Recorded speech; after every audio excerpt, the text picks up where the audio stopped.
Expressive میں آپ کو ایک بار پھر سے خوش آمدید. بالکل, اور اب وقت ہوا چاہتا ہے نکلے تیری تلاش میں ہمارے سیگمنٹ کا, جس میں ہم بات کریں گے فراموش ناقابل فراموش, جو مستنصر حسین تارڑ صاحب کی تصنیف ہے. اس میں ان کے کیا تجربے رہے, وقار صاحب نے ان سے کیا پوچھا, انہوں نے کیا بتایا. دیکھتے ہیں آج کا نکلے تیری تلاش میں.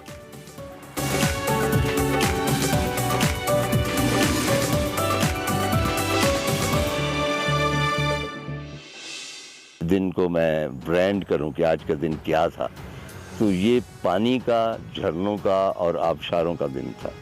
ہم نے اپنے راستے میں اتنی ڈھیر ساری آبشاریں دیکھی, بہت ہیوج نہیں تھی لیکن چھوٹی چھوٹی آبشاریں تھیں. اور تھرو آؤٹ دا ٹریک جان پر بنی ہوئی ہے, مصیبت ہے, تھکے ہوئے ہیں, لیکن آپ کے کانوں میں آبشاروں کی جو ترنم کی آواز ہے, ترل رل رل اور ایک جھنکار سی ہے, وہ مسلسل آ رہی ہے. السلام علیکم ناظرین, میں ہوں وقار احمد اور آپ دیکھ رہے ہیں نکلے تیری تلاش میں. ہماری بات چیت جو ہے وہ تارڑ صاحب سے ان کی کتاب ہراموش ناقابل فراموش پر جاری ہے. ہراموش ناقابل فراموش کا سفر جو ہے وہ ایک ناقابل فراموش سفر ہے, اور کبھی بھی آپ زندگی میں ہراموش کا سفر کریں گے, مجھے یقین ہے کہ جب آپ واپس آئیں گے تو اپنی پوری زندگی, اس کا ایک ایک دن, ایک ایک لمحہ آپ نہیں بلا سکیں گے کہ وہ اتنے زیادہ حیران کن سفر ہے ہراموش کا, اتنی زیادہ خوبصورتی ہیں. اور تارڑ صاحب سے جو ہے ہم ان کی کتاب ہراموش ناقابل فراموش پر بات چیت کا سلسلہ جاری رکھتے ہیں. تارڑ صاحب, بلکہ داسو گاؤں سے ہی اشتر کا تعلق ہے, اور اشتر جو تھے وہ ہمارے ساتھ ساتھ رہے اس پورے ٹریک میں, اور کیونکہ یہ نام مختلف تھا تو آپ ہی نے تمام ٹریک کے جو شرکاء تھے ان کو یہ تجویز دی کہ اگر آپ کو جب بھی اشتر کا نام بھولے تو آپ ذہن میں جو اردو محاورہ ششدر رہ جانا, تو وہ یاد کر لیں تو آپ کو اشتر کا نام یاد آ جائے گا. تو جب ہم آگے, جو جیپ ٹریک تھا وہ خراب تھا, یعنی داسو گاؤں سے آگے, اور اب ہم نے ٹریکنگ کرنی تھی, اور یہ ایک جس کو کہتے ہیں کہ ایک بالکل ایک سرپرائز تھا ہمارے لیے, کیونکہ یہ ایکسپیکٹڈ نہیں تھا. اور وہ جو چڑھائی تھی وہ میں نے پہلے جا کے دیکھی تو وہ بالکل ہی مطلب سیدھی چڑھائی تھی, تو مجھے لگ رہا تھا شاید آپ یہاں سے اس چڑھائی کو دیکھ کے واپس ہو جائیں گے. اور میں نے کیمرہ جو تھا وہ ریڈی رکھا ہوا تھا, اور ناظرین کو بھی دکھا بھی دیتے ہیں, کیونکہ میں یہ چاہ رہا تھا کہ وہ چڑھائی پہ جب آپ کی پہلی دفعہ نظر پڑے تو میں چاہ رہا تھا کہ وہ تاثرات جو ہیں وہ نوٹ ہو جائیں. تو ناظرین جو ہے وہ یہ دیکھ سکتے ہیں کہ یہ تارڑ صاحب کی پہلی دفعہ چڑھائی کے اوپر نظر پڑتی ہے, اور کوئی خاص تاثرات نہیں ہے. تو یہ تارڑ صاحب, یہ جو کوئی خاص تاثرات نہیں تھی, اتنی عجیب و غریب چڑھائی دیکھ کے, یعنی سٹارٹ ہی اتنی خوفناک چڑھائی سے ہو رہا تھا اس پورے ٹریک کا, تو کوئی خاص آپ کے چہرے پہ کوئی ایسا تاثر نظر نہیں آیا؟ نہیں, وہ جو کہتے ہیں نا کہ جب پیار کیا تو ڈرنا کیا, تو مسئلہ یہ ہے کہ جب آپ پنگا لیتے ہیں اس قسم کا, تو اس قسم کی صورتحال بھی, جس طرح وہ پرانی پتہ نہیں نظم تھی کسی زمانے میں کہ وہاں اونٹ تو ہوگا تو کہنا کہ کوہان کا ڈر ہے, تو کہنا کہ جاپان ہوگا تو جاپان کا ڈر ہے, تو اسی طرح پہاڑ ہوں گے تو چڑھائی ہوگی, اس میں وہاں پہ پلین آپ کی اور انسیڈنٹس ہوتے رہتے ہیں. اور یہ چڑھائی کوئی اتنی زیادہ نہیں تھی, صرف یہ تھا کہ کوئی ایکسپیکٹ نہیں کر رہے تھے, ہمارے ذہن میں یہی تھا کہ جیپیں ہیں ہماری کیمپنگ سائٹ سے چلی جائیں گی اور ہم کیمپ کر لیں گے.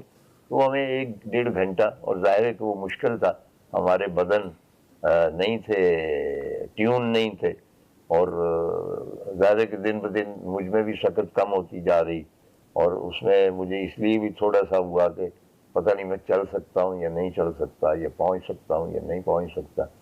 لیکن جس طرح وہ ایک ہے نا کہ جب آپ کوئی کام کرنے کا تہیہ کر لیں تو کو غیبی قوتیں جو ہیں تمام تر وہ مستعد ہو جاتی ہیں آپ کی مدد کرنے پر, اگر آپ تہیہ کر لیں. تو میرا خیال ہے کہ میں بھی جب تہیہ کیا کرتا تھا کہ جانا ہے ہراموش جانا ہے یا فلاں جگہ پہنچنا ہے, تو پہاڑوں کے اندر جو پراسرار قوتیں ہوتی ہیں نا, وہ میری مدد کو آتی.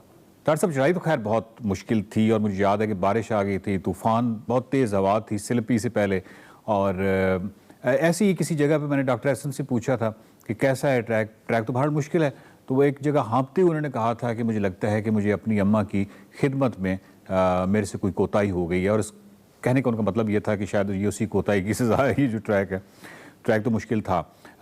سلپی جو کیمپنگ سائٹ ہے, جب ہم وہاں پہنچتے ہیں, وہاں رات گزارتے ہیں, اور آپ کو یاد ہے کہ رات کو کتنی خوفناک لینڈ سلائڈنگ, مسلسل پوری رات بارش, گڑگڑاہٹ کی آواز, تو وہ سب کچھ آپ کو یاد ہے؟ نہیں, لیکن وہ خوبصورت رات تھی نا. اب یہ کیا ہوا, جس طرح ہم یہاں پہ سوتے ہیں ڈیفینس میں, اسی طرح کی ایک اور رات وہاں پہ آ جائے. اگر بارش ہوگی تو پہاڑوں کی بارش ہوگی, اور گڑگڑاہٹ ہوگی تو ہو سکتا ہے کہیں تودا نیچے گر رہا ہو, یہی تو ساری ایکسائٹمنٹ ہے. Your tent is leaking and your sleeping bag is getting wet and it's just miserable. وہ پتہ نہیں کون سے ٹریک پہ ہم گئے تو پہلے 1-2 دن اس میں کوئی خطرناکی نہیں تھی. تو فرزند علی ہمارے جو ٹریکر تھے مرحوم کہنے لگے جی دفع کرو اس ٹریک. میں نے کہا کیا ہوا اتنی خوبصورت؟ کہنے لگے اس میں کوئی خطرناکی نہیں ہے, کہیں پھسلنے کا امکان نہیں ہے, کسی درار میں گر کر ہلاک ہونے کا امکان نہیں ہے, فوت ہونے کا کوئی نہیں. تو ایسی ٹریکنگ کو کیا کرنا ہے؟ تو جب تک اس قسم کی آمیزش نہ ہو خطرے کی وہ لطف نہیں آتا. طاہر صاحب گجر صاحب کا کردار بہت ہی دلچسپ ہے. وہ گجر بھی ہیں, وہ اپنے آپ کو کاؤ بوائے بھی کہلاتے تھے. وہ ہیٹ صبح صبح انہوں نے سلپی میں پہنا تھا صبح جب ہم ناشتہ کر رہے تھے, آپ کو یاد ہے؟ اور یہ آپ کے بڑے عزیز ترین دوست بھی ہیں, تھوڑا سا ان کے بارے میں بتائیے گا. گجر صاحب جو ہے وہ مطلب ہے کہ آپ نے دیکھ ہی لیا کہ جو مال ٹاؤن پارک کے 3 ساتھی نسیم, خواجہ اور گجر, یہ تینوں ہمارے ساتھی ہو گئے. کیونکہ میں کہانیاں سناتا رہا اور میں آپ کو پتہ ہے کہ بھائی میں خود ایک فریبی شخص ہوں, لوگوں کو پہاڑوں کے فریب دیتا رہتا ہوں, صبر کے فریب دے دیتا ہوں, کتابوں کے کہ یہ پڑھی. تو وہ ذرا مطلب میرے جھانسے میں آ گئے. تو انہوں نے بھی قصد کر لیا کہ ہم جائیں گے. ظاہر ہے کہ ان کو کانسیپٹ نہیں تھا. وہ پہلے دن جو چڑھائی تھی اس کے بعد انہوں نے تھوڑا سا مطلب کہا کہ بھئی ہمیں پتہ نہیں تھا کہ یہ یہاں پہ ہوگا. تو وہ انہوں نے ایک کاؤ بوائے ہیٹ ساتھ لے کے آئے تھے. میں نے کہا یہ کس لیے؟ کہنے کہ ہم گجر ہیں. تو گجر مینس کاؤ بوائے. ان کا خیال ہے کہ کاؤ بوائے جتنے بھی امریکہ کے ہیں وہ گجر ہیں, تو مجھے ہیٹ پہننا چاہیے. وہاں امریکہ سے لے کے آئے تھے. تو وہ بس ہیڈ پین کے تھرو مطلب جتنے دن بھی ہمارے ساتھ چلے وہ ہیڈ پین کے چلے گئے اور کہتے تھے کہ ہمیں کب ہوا. تو یہ ہیٹ کس قسم کا پہنا ہوا؟ Actually, I belong to Gujar family, and I am proud of that. And you know that in America there are some cowboys, and they are maybe our long relatives. So I'm proud of that. I want to show you that I am still unique Gujar. Unique Gujar. Yes. Pakistani Gujar. Pakistani cowboy. Yeah. Maybe somebody blame me about what you're doing, but I don't think about it. But you study in government college? Yes, I am the first one who is graduated from Government of Lahore from last two centuries. Oh, really? Tahir صاحب سلپی سے جب آپ نکلتے ہیں اور سلپی سے نکلنے کے کوئی 1 گھنٹے کے بعد آپ کو یاد ہو تو ایک جگہ پہ ٹریک سارے کا سارا جو تھا وہ گرا ہوا تھا, اور اتنا سا وہ ٹریک تھا مشکل سے یعنی ایک فرد جو ہے اس کے اوپر ٹریک کر سکتا ہے, سفر کر سکتا ہے. تو اوپر سے ایک کلف تھی یعنی ایک چٹان سی, نیچے وہ جو تھا وہ سارا گرا ہوا تھا اور وہ ورٹیکل, اور وہ ہزاروں فٹ نیچے آپ کو ایک نالا سا نظر آتا ہے کہ بڑی مشکل سے اس کی گونج جو تھی وہ اوپر تک آ رہی تھی, اتنا وہ دور تھا. اور وہاں سے اگر آپ کا پاؤں پھسلتا ہے کسی کا بھی اور آپ نے بیٹھ کے جانا ہے کیونکہ اوپر ایک چٹان بھی ہے, آپ کو یاد ایک مشکل جگہ تھی, بہت مشکل تھی, اور مجھے سمجھ نہیں آئی کہ وہ آپ مطلب ہم کیسے کراس کریں گے. اور وہ اور دوسری بات یہ ہے کہ جب آپ سے ملاقات ہوئی اس کو کراس کرنے کے بعد تو آپ کے چہرے پہ یا آپ کی کسی جگہ پہ آپ کو نہیں تھا کہ آپ ایک خطرناک جگہ جو ہے وہ کراس کر کے آئیں.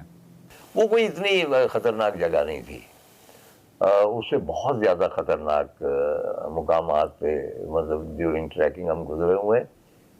وہ صرف یہ تھا کہ اس کے ایک پرلطف ایک تھوڑا سا خطرہ تھا, تھوڑا سا جان کا خطرہ تھا. تو جان کا خطرہ جب ہوتا ہے تو اس میں ایک اذیتناک خوبصورتی بھی ہوتی ہے جو کہ اس میں تھی. طاہر صاحب اس سے آگے ایک ندی تھی, پانی تھے اوپر سے آ رہے تھے اور بہت ہی شور کرتے تھے, بہت ہی چنگھاڑتے ہوئے پانی تھے اور ان کو کراس کرنا تھا. ہمارے پاس 2 آپشن تھی کہ ایک تو اس سائڈ سے جائیں جو کہ بہت ہی عمودی چڑھائی تھی, اور اگر پانی کراس کر جاتے ہیں تو پھر شاید سفر جو تھا, ٹریک جو تھا وہ قدرے اس سے دوسری طرف کا آسان تھا. کافی دیر ہم رکے رہے اور اس کے بعد آپ نے جس طرح اس کو عبور کیا تو میرا خیال ہے کہ اس سے پہلے بھی نارتھ میں بہت ساری جگہوں پہ آپ کو اتفاق ہوا ہوگا اس طرح کسی پورٹر کے اوپر سواری کرتے ہوئے اس کو عبور کرنے کا, تو وہ آپ کو یاد ہے؟ میں جاتا تھا تو کوئی پورٹر مجھے جب کہتے تھے کہ یہ ندی آ گئی ہے تو تمام جتنے بھی ہمارے ٹریکر دوست تھے ان کو کہتے تھے کہ ہم آپ کو عبور کروائیں گے کیونکہ خطرناک اگر ہے تو ان کی مطلب بیلنس ہوتا ہے، مطلب اتنا تیز پانی، ہمارے تو پاؤں اکھڑ جاتے ہیں نا پانی میں جاتے. تو ایک آدھ دفعہ جب میں اس طرح وہ میرے ایک پوٹر نے کہا کہ صاحب ہم آپ کا گھوڑا ہے تو آپ بیٹھ جاؤ، تو مجھے سم اور دی ادر آپ جانتے ہیں کہ کچھ عجیب سا محسوس ہوا کہ میں ایک اور انسان پہ سوار ہوں. اگرچہ پاکستان میں یہ رواج عام ہے کہ انسانوں پہ لوگ سوار ہوتے ہیں، ان کے اوپر حکمران ہوتے ہیں، لیکن بات اور میری جو تھی ایک سینس آف جسٹس کہہ لیں، سینس آف ہیومینٹی کہہ لیں، وہ ذرا اس کو زد پہنچتی تھی کہ میں ایک انسان کے اوپر سواری کرتا. جی لیکن ایک اچھا، بہت اچھا جواب دیا ہے ایک پورٹر نے مجھے. کہیں گے سب بات یہ ہے کہ ہم جب پہاڑوں میں سفر کرتے ہیں تو ہمارے ساتھ ہمارا اماں اور بابا بھی کئی مرتبہ ہوتے ہیں. ہم ان کو یہ جو ندیاں ہیں یہ کراس نہیں کرنے دیتے، تو ہم ان کو اٹھا کے پار لے کے جاتے ہیں. تو آپ بھی ہماری اماں اور بابا کی طرح ہو، ہمارے بزرگ ہو، تو ہم آپ کو اٹھا کے لے جائیں گے. پھر وہ آئی تھاٹ کہ بھئی اس میں ایک جسٹیفیکیشن ہے. زیدی صاحب نے، تو لیکن اسی آپ لیے کو یاد ہو طاہر صاحب کہ انہوں نے دوسرے والا سفر اختیار کیا تھا، دوسرا راستہ اختیار کیا تھا، اور یہ جو ندی کراس کرنے کے بعد یہ لمبا سفر تھا، لیکن یہ ہم اس کے باوجود پہلے کر گئے، اور وہ بھٹکتے ہوئے گلیشیئر سے اور کافی مشکل سے وہاں پہ پہنچے تھے زیدی صاحب. اور اس کے بعد لیکن وہ جو جگہ تھی وہ بڑی کمال تھی، یعنی دور تک آپ کو درخت اور سبزہ اور روشنی اور یہ تمام چیزیں، مطلب وہ حیرت انگیز جگہ تھی. ایکچولی یہ جو ٹریکنگ کا ایک اور فیسنیشن ہوتی ہے. جی مطلب آپ چھٹیاں گزارنے جاتے ہیں نتھیا گلی یا کغان یا کہیں بھی جاتے ہیں، آپ کو پتہ ہوتا ہے آپ نے کہاں جانا ہے، کمرہ کیسا ہوگا ہوٹل کا، اس کا واش روم کیسا ہوگا، اور کھانا کیسا ہوگا وغیرہ. مطلب ایک طے شدہ ایک ہوتا ہے. جی جی ٹریکنگ کے دوران، آوارہ گردی کے دوران کچھ بھی طے شدہ نہیں ہوتا، اور خاص طور پہ جس مقام پر آپ رات کریں گے وہ طے شدہ نہیں ہوتا. تو یہ جو ایک ایکسائٹمنٹ ہوتی ہے نا کہ کسی اجنبی مقام پہ آپ گئے اور آپ نے وہ مقام پہلے کبھی نہیں دیکھا ہو، جی اور آپ نے وہاں پہ رات بسر کرنی ہے، اور آپ گھوم رہے ہیں اور ارد گرد دیکھ رہے ہیں، اور اس شب کے لیے وہ آپ کی قیام گاہ ہے. اس کی بنیادی مطلب، اور صبح آپ نے حوائج ضروریات سے فارغ ہونے کے لیے کہاں جانا ہے، یہ بڑا ضروری ہوتا ہے. لوٹا گم ہو جائے تو بڑی پرابلم ہوتی. تو بات تو وہ اپنا یہ ایکسائٹمنٹ مجھے وہاں پہ ہوئی. ناظرین، ہماری خوش قسمتی یہ ہے کہ یہ جو تمام فوٹیج آپ دیکھ رہے ہیں یہ ہمارے پاس موجود ہے. یعنی طاہر صاحب جو بات کرتے ہیں، جب ہیراموش کی خوبصورتیوں کو بیان کرتے ہیں، تو یہ کیسی ایک عجیب اتفاق اور بڑی اچھی خوش قسمتی ہے کہ ہمارے پاس بطور ایویڈنس جو ہے ہمارے پاس فوٹیج بھی موجود ہے. تو خیر، ہم طاہر صاحب سے اس کا جو سلسلہ ہے ہیراموش ناقابل فراموش کا، اس بات چیت کو جاری رکھیں گے. اگلی قسط تک کے لیے اجازت.